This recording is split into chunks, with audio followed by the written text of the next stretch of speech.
Alexander Zverev arrived in San Francisco with an air of honesty mixed with quiet weariness. Once considered one of the natural heirs to tennis's Big Three, the German star now stands in a different light.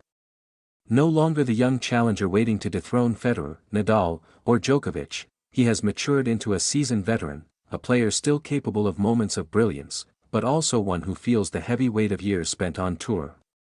As Team Europe prepared for the 2025 Laver Cup, Zverev spoke with an unusual openness that set him apart from the usual polished soundbites that precede such an event. For years, whispers about player fatigue and frustration with the relentless calendar have floated around locker rooms.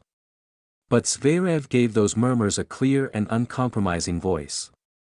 The schedule is too heavy, too relentless, he admitted.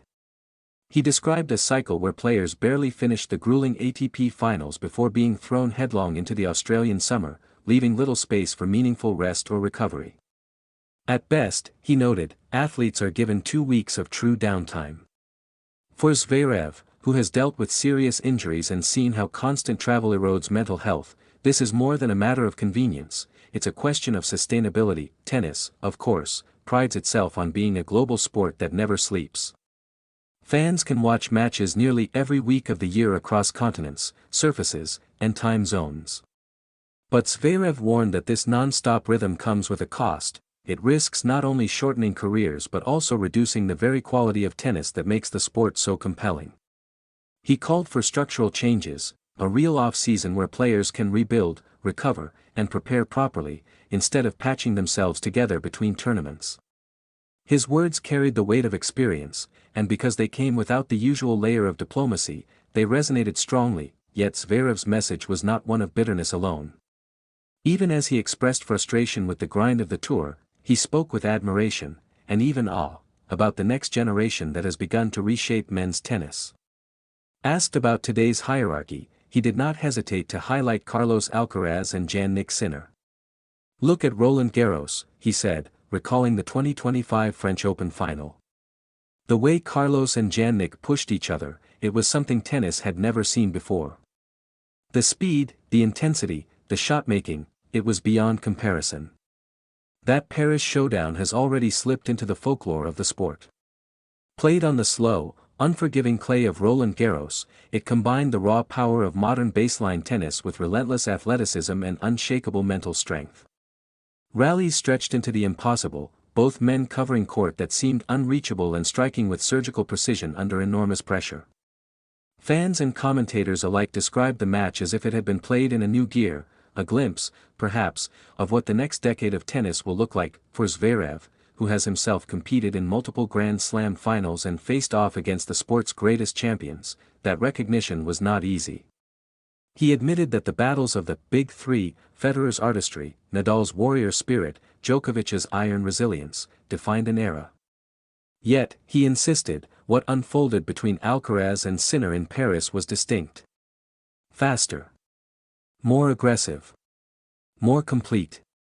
It feels like a new frontier, he acknowledged. There was no trace of envy in his words, only recognition. Zverev himself was once burdened with the expectation of carrying tennis forward into its post-Federer and post-Nadal future. Now, at 28, he finds himself in a different role, that of a competitor who admires, even marvels at, the two men who have raised the bar higher than anyone thought possible. His comments reframed the story of men's tennis. Alcaraz and Sinner are not just extending the Big Three's legacy. They are crafting a new one of their own. The Roland Garros final of 2025 was not merely another chapter in tennis history. It was a dividing line. It signaled, in Zverev's eyes and those of many others, that the sport had entered a new age. Both of them are clearly ahead of the rest, he admitted. That blunt assessment cut through the polite uncertainty of the rankings race.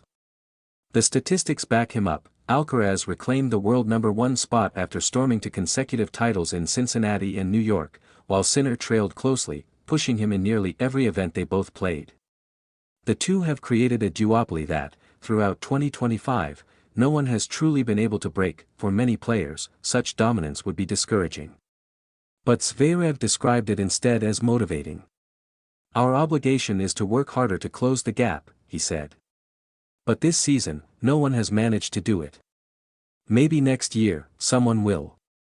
For now, Carlos and Jan-Nick are on a different level.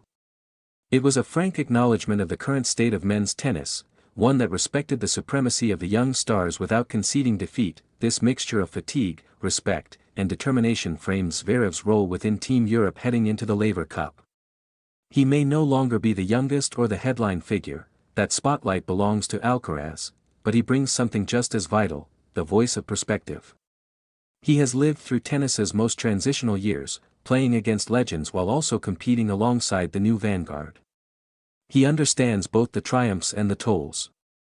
His voice, candid and unsparing, brought balance to the usually celebratory atmosphere that surrounds the team competition. For fans, Zverev's words offered a rare dual perspective, the reality of the professional grind that so often remains hidden, and the awe of witnessing history unfold in the hands of Alcaraz and Sinner. His critique of the tour calendar cast a shadow over the sport's glamorous image, but his admiration for the new era illuminated just how extraordinary men's tennis has become. As the Laver Cup approached, Zverev's honesty served as both a warning and an inspiration. A warning that unless tennis finds a way to give its players rest, the sport risks burning out even its brightest stars. And an inspiration in the sense that, despite these challenges, athletes continue to rise, reinvent, and push boundaries.